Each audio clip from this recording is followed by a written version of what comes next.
Les religieux, à travers le Haut Conseil islamique du Mali, ont organisé ce vendredi à Bamako une grande marche de protestation, un signal fort à l'endroit des hautes autorités en vue de dénoncer, selon les protestataires, la mauvaise gouvernance et les violences dans le centre du pays. Certains manifestants ont même réclamé le départ du Mali des forces étrangères, notamment la MINUSMA et Barkhane. Abdoulaye Maïga, Malik Mbaye pour le compte-rendu. Bamako, place de la Nation, cet après-midi. Une véritable marée humaine à l'appel du président du Haut Conseil islamique du Mali.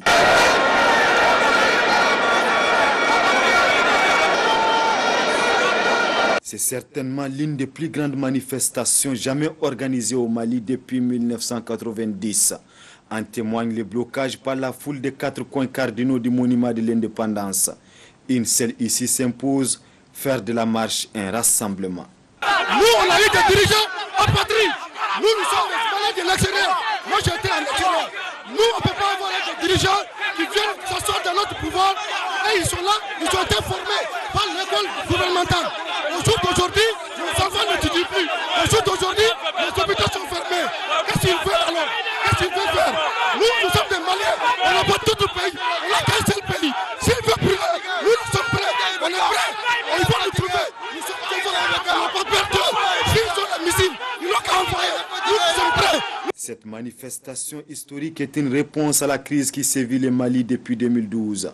L'insécurité grandissante dans le pays, les atrocités contre les communautés Peul et Dogon dans le centre du pays, la crise de l'école malienne étaient les maîtres mots des manifestants qui dénoncent le manque de vision des plus hautes autorités en charge de la question. Chaque jour, les problèmes s'aggravent. Chaque jour, les morts s'accumulent. Chaque jour, les morts s'accumulent. Et le gouvernement n'a pas de solution. Bien au contraire, on a laissé les populations s'organiser et s'armer pour assurer leur propre défense. Il n'appartient pas aux populations de faire le gendarme de l'État. C'est l'État qui assure le gendarme, c'est l'État qui assure la sécurité des personnes et de leurs biens. Quand l'État n'est pas capable d'assurer cela, c'est sa première fonction, donc l'État n'a pas de raison d'être. Face à l'ampleur de la situation, les manifestants n'abdiquent pas. Ils réclament le départ pur et simple du gouvernement en place. Nous attendons contrairement que le gouvernement s'en aille.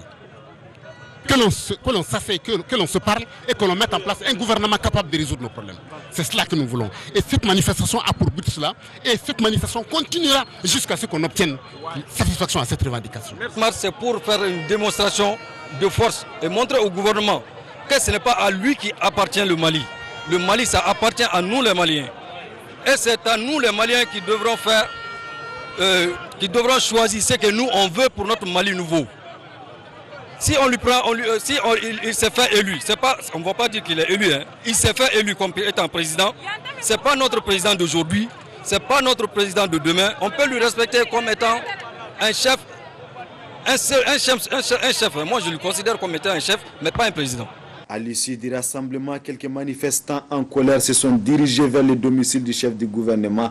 Aussitôt, ils se sont vus dispersés par les forces de l'ordre à l'aide de gaz lacrymogènes. Au Mali, l'heure est grave. Malgré la signature de l'accord de paix et la présence de forces étrangères comme Barkhane et la MINUSMA, il n'en demeure pas moins de constater que le pays reste toujours dans l'œil du cyclone.